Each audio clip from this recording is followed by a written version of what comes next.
Bonjour and welcome to the best day of the week. You know it's the one I love, and you all know by now it's New Comic Book Day, which was a day, maybe two ago, depending on when this video drops. But it does take me a little while to read these little bad boys, so forgive me. I don't get advance copies. I'm not that big, not yet. 20,000 subscribers is big for me personally, and I love you all, you mental subscribers, you sexy mental subscribers. So I really do thank you. And as always, if you've been commenting on my videos, I appreciate it so much. It does make me feel loved. But I do need more. Please, I need more. It makes my videos look so definitive on any subject that I do that it gets funny sometimes. It's like 3 or 4 comments, plenty of views, not a lot of comments. Was I that definitive? I don't know.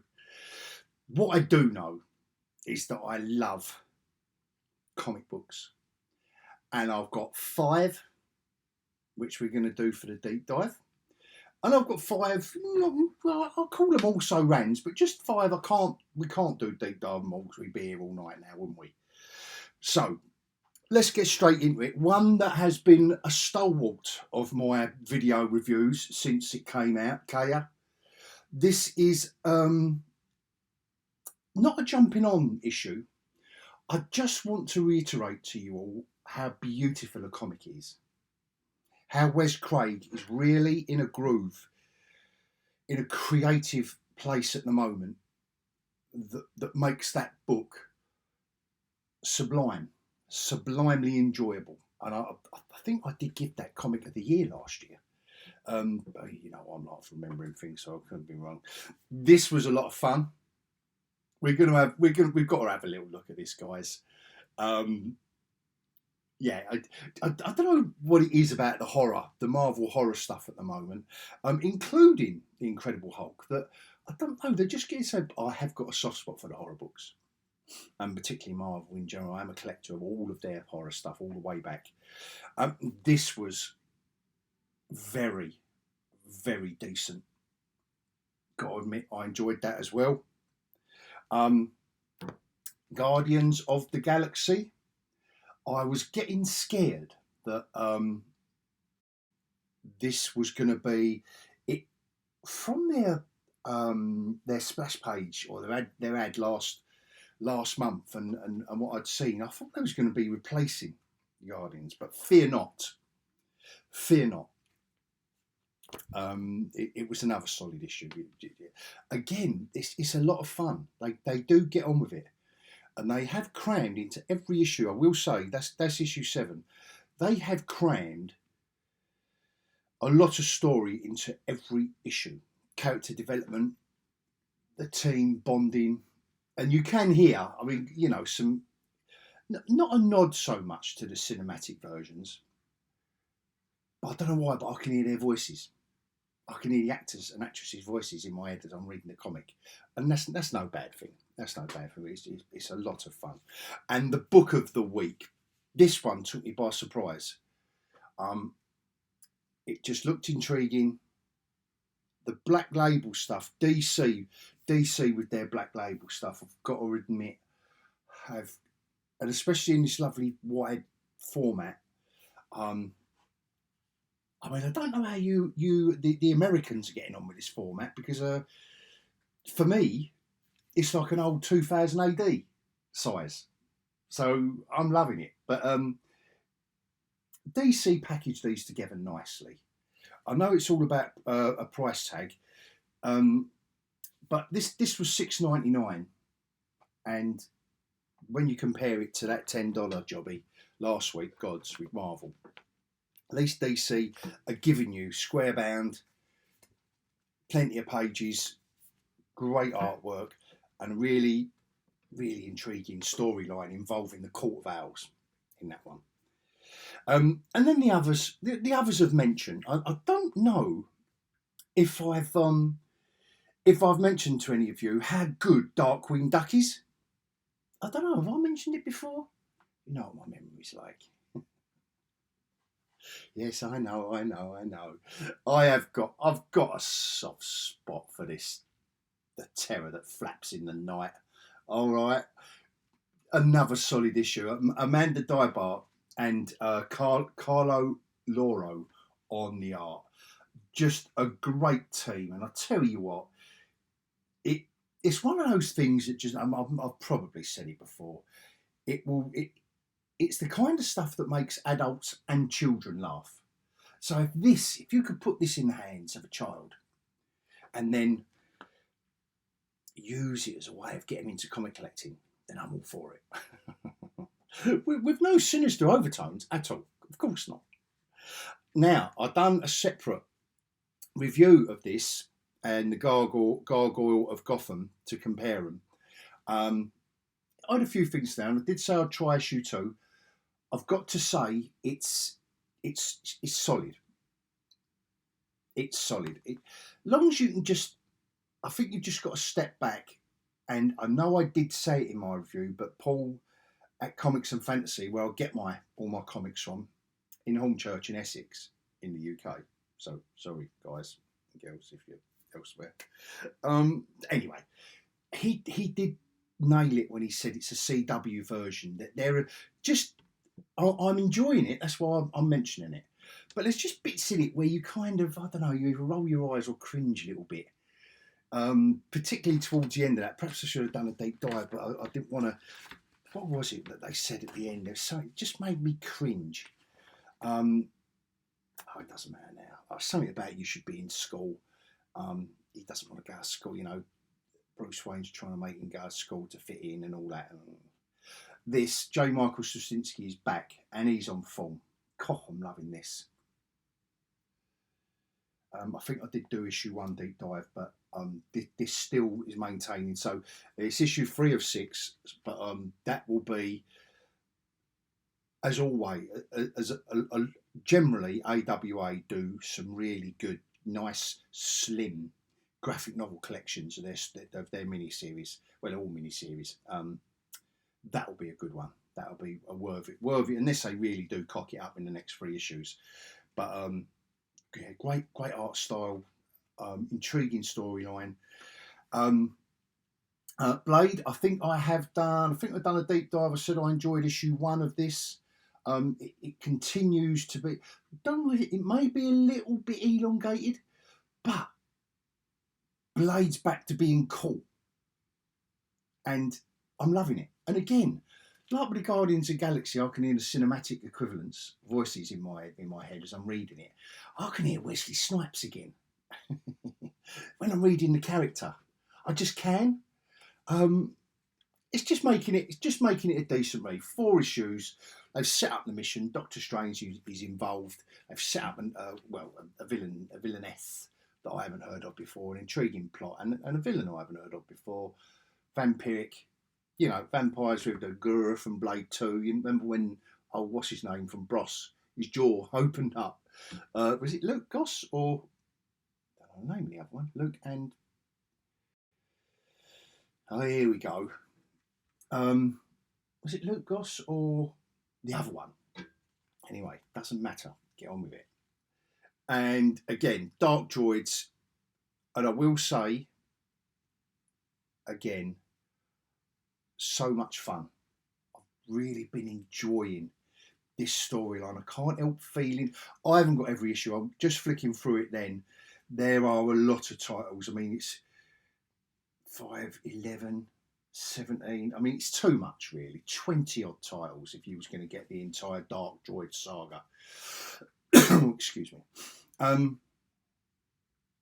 But what I've been doing, I've been buying this Dark Droids, their title, the D Squad, and just kept to the titles that I've been collecting up to this crossover, and it's been decent. And you haven't had to buy every single issue, but again, and I know I commented on the Night Terrors, the DC crossovers. These crossovers, they're not events anymore. They're doing too many across too many titles. Do a team up for a change. You know, just getting on to that subject just quickly before we go into the deep dive. Do you remember when the Hulk would appear in Fantastic Four and have a fight with the Thing? Or do you remember when, like, Thor would turn up in someone else's comic? And the debate was, oh, could Thor take Hulk out? Could Hulk take the Thing? Nowadays, there are so many crossover events that it doesn't make any of them special. I'm pretty sure both DC and Marvel do two a year. When we've got the Game Walk thing coming up, that's going to go across. I don't know how many because I dropped Spider-Man. I know that's the main one, but it's going to pop up in Daredevil, I assume. And like I say, DC done Night Terrors. I think that was 47 books. I mean, come on, guys, who's going to buy all 47 books just to have every part of the story? No. Anyway, let's keep it positive. That was my whinge of the week. Yes, I've got to make that a feature, haven't I? The whinge of the week, because I haven't whinged. Have I whinged yet? Yeah, I think I did have a little whinge, didn't I? Anyway, it doesn't matter. Join me after the scroll, you sexy nutters, for a deep dive into my top 5 comics of the week.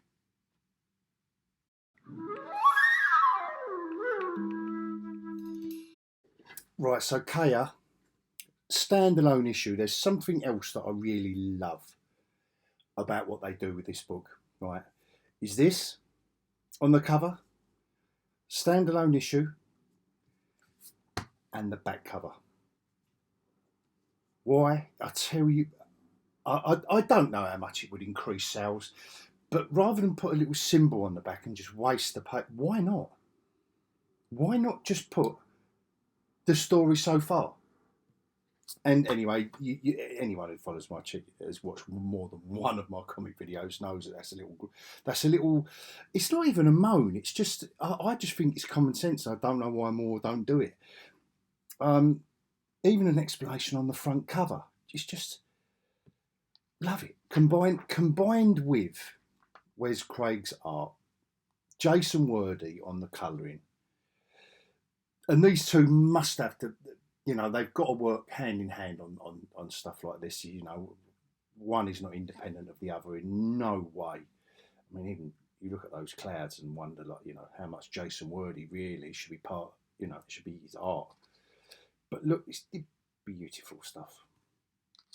And this, as a standalone issue, this is the big bad, the robot that's after our 2 heroes, and he has to go back and say he's failed. A bit like Vader going back to Palpatine,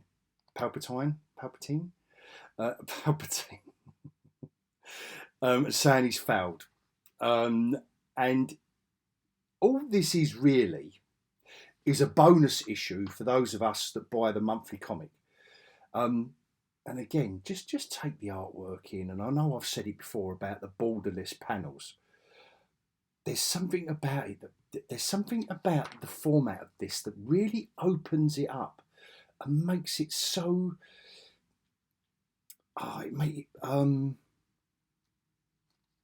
It just flows. It really does flow, and that's obviously that is to do with Wes Craig's storytelling ability, as well as, you know, when you're writing and drawing, you know, you can make the most of what you've got in your head, put it down on paper, you know, stuff like this. You know, there's quirky little funny bits in it. You know, this little robot's annoying, Lord Vox, and then 6 pages later, look, he's got the right hump. He's just been given a proper dressing down, so he gets it. So yes, it is. That's the one story. That's a bonus for us that do it monthly. Obviously, there's 2 graphic novels. I'm just using this to illustrate that Wes Craig has a storytelling ability, artistic ability, and a sense of humour with this storyline, which I'm loving so much. If you've been picking up Phantom Road, there's a little backup story as well, which, you know, it is what it is. About these are our two heroes, by the way. You know, the first story was all Lord Vox. But like I say, it's a standalone. I will keep collecting this as long as he's prepared to do it. Tell you, love it, really do love it. So from that, and we've got a fairly even split. Well, Marvel. We've got two Marvels this week, two DC and one indie in the top 5. I just thought this was a lot of fun. I don't know what else Stephanie Phillips has written actually. I think it might be a couple of other horror books that I've enjoyed. I've just recognised the name. Here's old Sergeant Fury in the Howling Commandos. The story goes, you know, we're obviously back in World War II here. Here's old Dum Dum. The mission goes wrong. Old Cap has to come in. And I might as well jump a few pages, mightn't I? But Fury's laid up. So Cap has to take charge of the Howling Commandos. And I know it's a play on the title of the comic book and the title of the team and all the rest of it. And we know that Cap doesn't like using a parachute. And here is the enchantress that the Nazis are, you know, what they're like with all that kind of Hellboy style stuff. And the Howling Commandos land, and oh my God, what's going on? Look what's going on. And look who gets scratched. And what I won't do is go any more into that. All I will say is, I know I flicked through that, but I know I keep saying it's a lot of fun, but my God, shouldn't more writers and artists be having fun with these characters?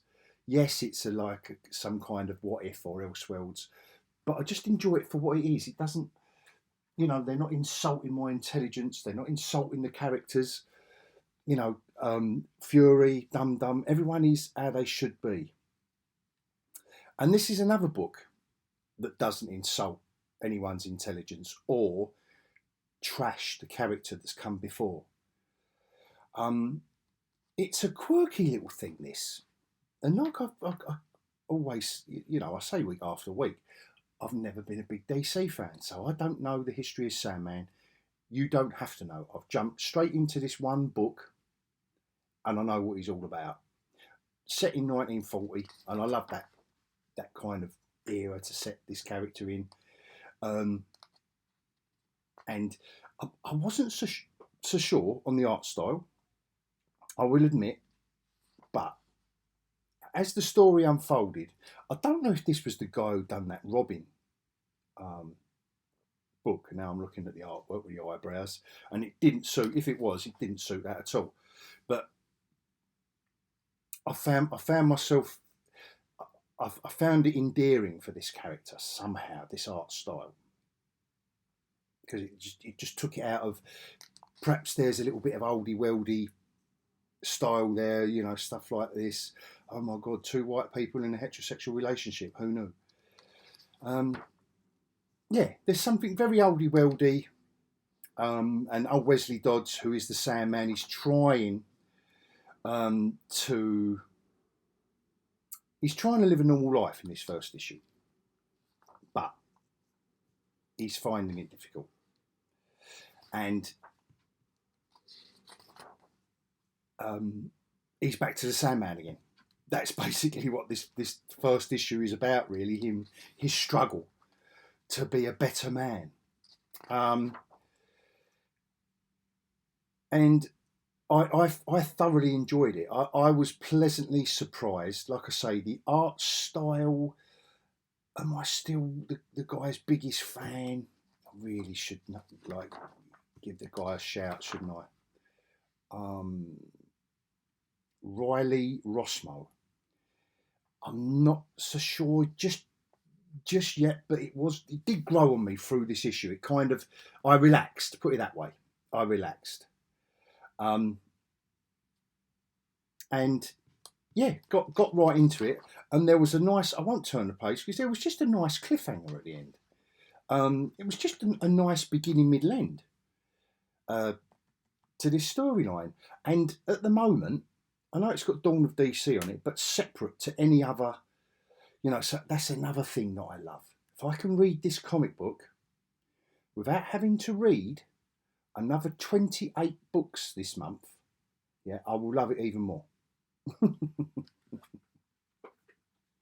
I've said all I'm going to say about crossovers this week, guys.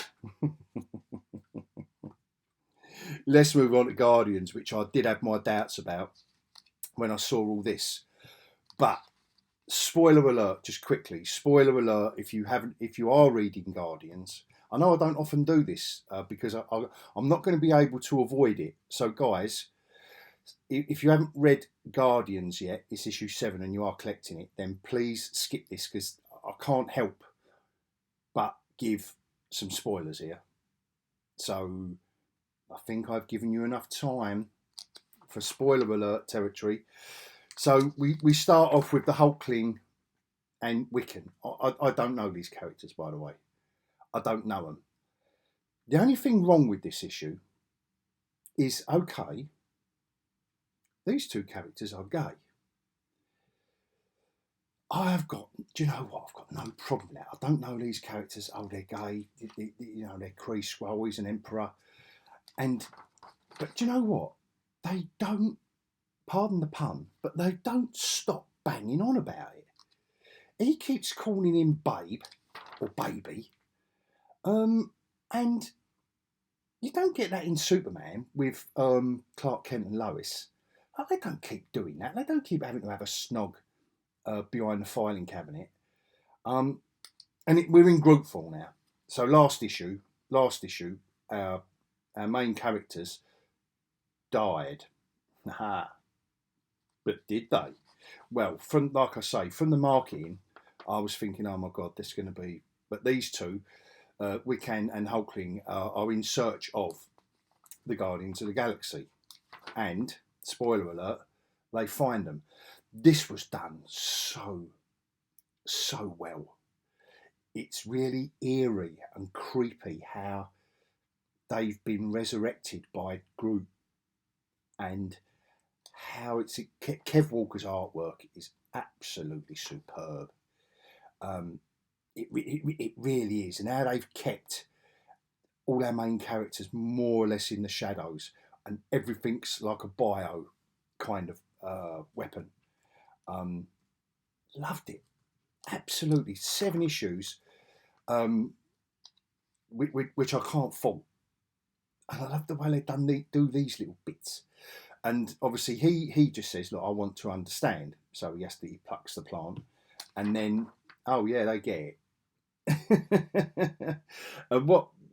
And basically, like I said about the spoilers, but I have to say it because otherwise it doesn't make sense. It's just madness, and I like madness. But basically, Groot hasn't been attacking. He hasn't been wanting to attack. Groupful, with this Groot planet, it's been wanting to cuddle. It's been wanting to hug, not attack. And this is where everyone realises. But by the end of the issue, look, here we go. But it was an embrace. And it's great how, like I say, how it's kept Kev Walker's art, kept it dark, apart from them two, which are, like I say, it was a bit too much for me, but there you go. If you want to hammer a point home, why not hammer it home? And then Howling has to go back to the council world and tell them all about it and say, look, leave Group World alone. But they're not having none of it. And so it will lead on to issue 8. But brilliant, love it. Despite the over-the-top character arcs. Right, sorry guys, because this is oversized format. Right, Christian Wald, I think he's done some like indie stuff before. Batman City of Madness, this is what intrigued me, which you don't need any telling. It's the Court of Owls, because you don't need any telling, because also on the back, someone at DC in the editorial department has had the bright idea of doing this. And it says, Court of Owls. Yay. So,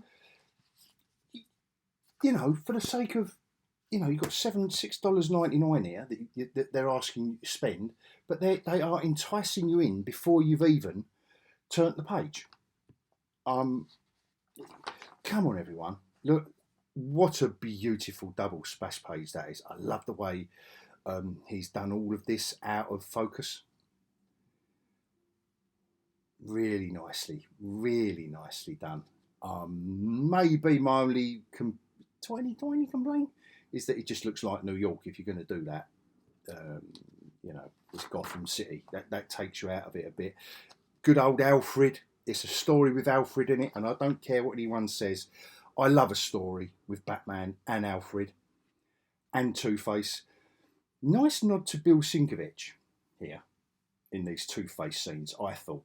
Particularly like that art, the artwork he did on New Mutants back in the day. I just thought this was all a nice nod to Sienkiewicz. But he's a very accomplished artist in and of himself. This is a scene from, what was it, Batman and Robin? Or Batman, whatever one it was, crashing through the first Batman film, wasn't it, where he crashes through the museum's glass ceiling. He obviously had to get this one out of his system. I just like the art style though, despite, my little, I do like the art style. I'm saying it, I'm not sure if it's worthy of this oversized format, or whether this would have just been better in normal, because they do the black label in normal size. But nevertheless, this is an oversized store. I will say this is going to be, with the Court of Owls, and there's something going on. They've hidden something in the catacombs under Gotham, and it's been a nice extension of the Court of Owls stories that we've already had. And what I don't really want to do, I don't really want to spoil this one. Oh, we've got the Talons here. There's two. There's a member of the Court of Owls who's gone against the rest of them and left this door open to let something escape. What I'm not going to do is show you what escapes, because I think it will spoil the enjoyment. It will just spoil that nice. Even if you flick through this book, you won't guess what it is, unless you just read. Use your local comic shop like a library and read it.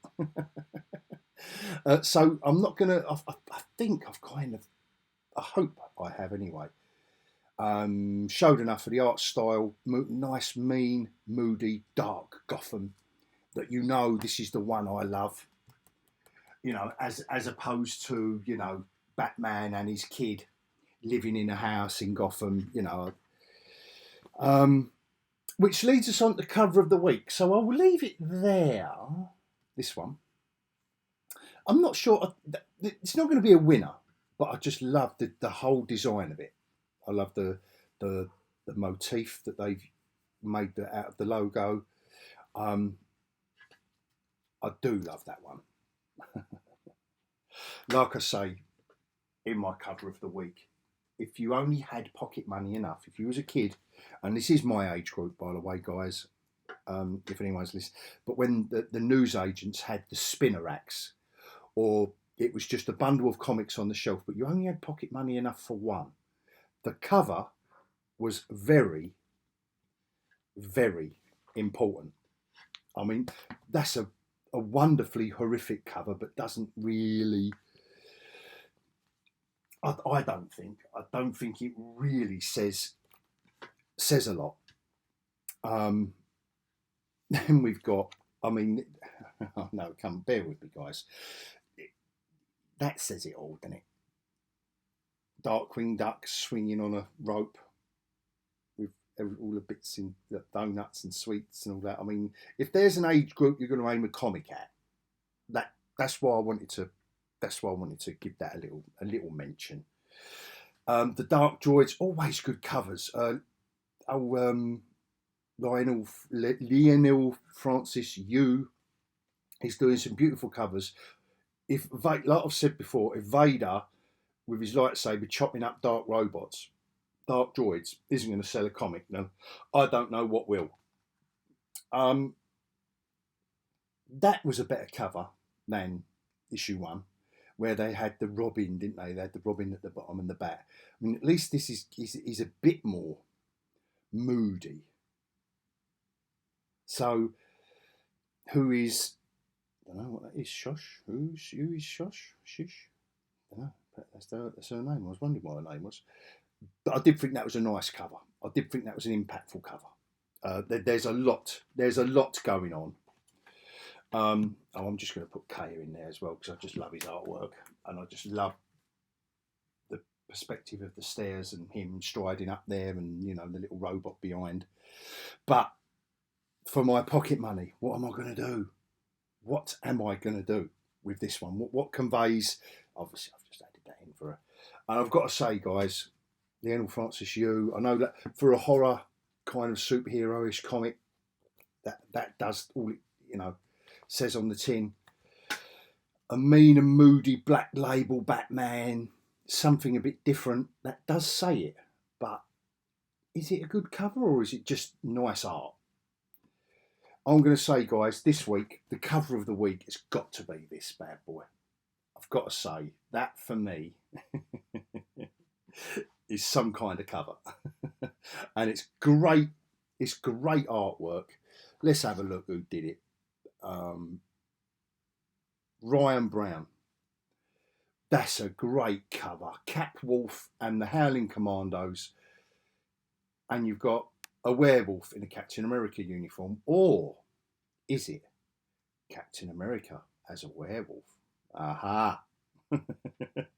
Anyway, guys, on that note, thanks ever so much to anyone who's still following me after all this time. I know these half-hour thing, I don't know if I rambled too much or what, but if you all commented and let me know, then I could hone my talents to suit your requirements. But until next week, hope you enjoyed that, guys. I will bid you all adios.